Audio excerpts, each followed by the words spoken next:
Good morning, everyone. We're continuing here in the words of the PELE YOETZ in the Ahavas Ish v'ishtoi, the love of a husband and a wife, speaking over here about all that a wife has to kind of be makabel, accept upon herself, even when her husband is lacking certain things that she hoped that he would have. V'yesh noshim chasrois mada.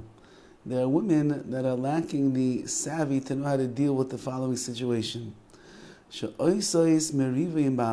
make fights and arguments with their husbands on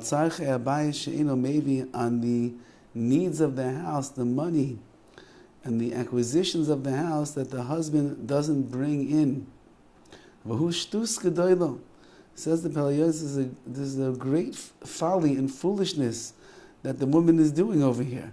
Why? Is either way you look at it, this husband is in a situation where obviously he's not bringing it in. If the husband is a poor man and he simply doesn't have the means to be able to provide her with everything that she wants, it's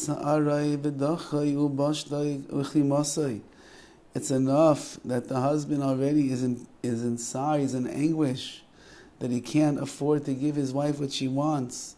He's embarrassed and he feels disgraced. He's the man. He writes in the Ksuba that he's going to provide her with all of her needs, and he doesn't have the financial stability to be able to give that to her. He's embarrassed and ashamed about that. He's too embarrassed to tell his wife, I didn't make enough money this month. Business not covering everything. I looked in the account and there's not enough money there. He's embarrassed about all these things. So why is the wife driving him crazy? And therefore a woman has to be what's called a bale seichel. She has to be very wise during these moments. Do not add any distress to the distress that he's in already. Really just the opposite. Rather, she should comfort him with the pleasant words that will come from her lips. She should tell him, don't worry the fact that you don't have so much money. You're not going to leave it, you're not going to take it with you anyway. And don't worry, she says, Hashem is not going to leave you alone and abandon you forever. Days will come where the finances will turn around and you'll have what you need to be able to provide me with more of the things I'm asking for. Hashem will satisfy us with bread and everything is going to be good. That's one thing she could tell him. Or she'll tell him, look, so we don't have so much money in this world, but it's not all about this world, it's about the world to come. And in the world to come, our table is going to be filled with good things, with fatness, and overflowing with blessing from all the mitzvahs that we did here in this world. Not every person is able to merit two tables, meaning a table that's filled with gashmias, physical things and possessions in this world, and the table of goodwill and chesed and bracha and mitzvahs in the world to come.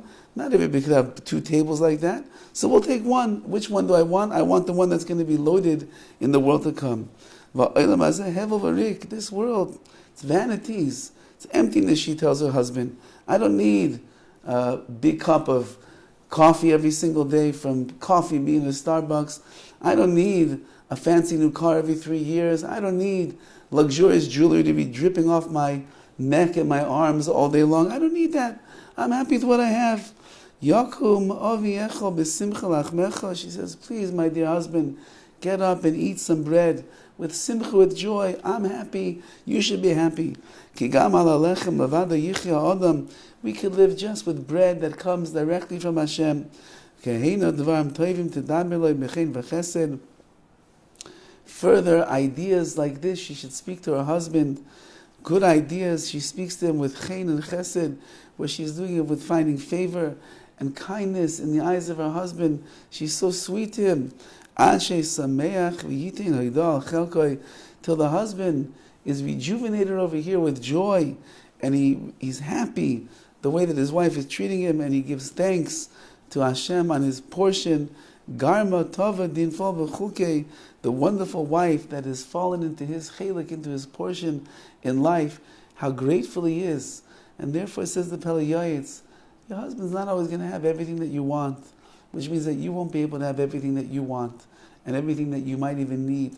But that's not what it's all about. He feels miserable already that he can't do that, so therefore have rachmanis, have mercy on him, be a good wife, have mercy on him, and realize the rewards that you're going to get in the world to come for pumping up your husband with good feelings and not making him feel bad about anything that he does that he can't provide you with. You're becoming this Isha Ksheira, the woman of Yirah Shamayim, of fear of God, who does the will of her husband. You're such a wonderful wife. The benefits in the house are going to be so much greater than if, God forbid, a wife starts picking fights and arguments and bickering with her husband over the things that he can't provide anyway.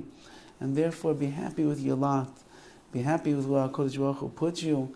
Make your husband feel good and not feel bad. And in that sechus, he'll be grateful to HaKadosh Baruch Hu for all the good that you do for him. And perhaps with HaKadosh Baruch Hu's grace and his tremendous siyata d'shamayah, you'll see that in the merits of all that you do to make your husband feel good, HaKadosh Baruch Hu misamech the leiv, Hashem will rejoice and elevate the hearts of those that are in need, and he'll provide you and your husband and your family with everything that you could possibly need. Have a wonderful day.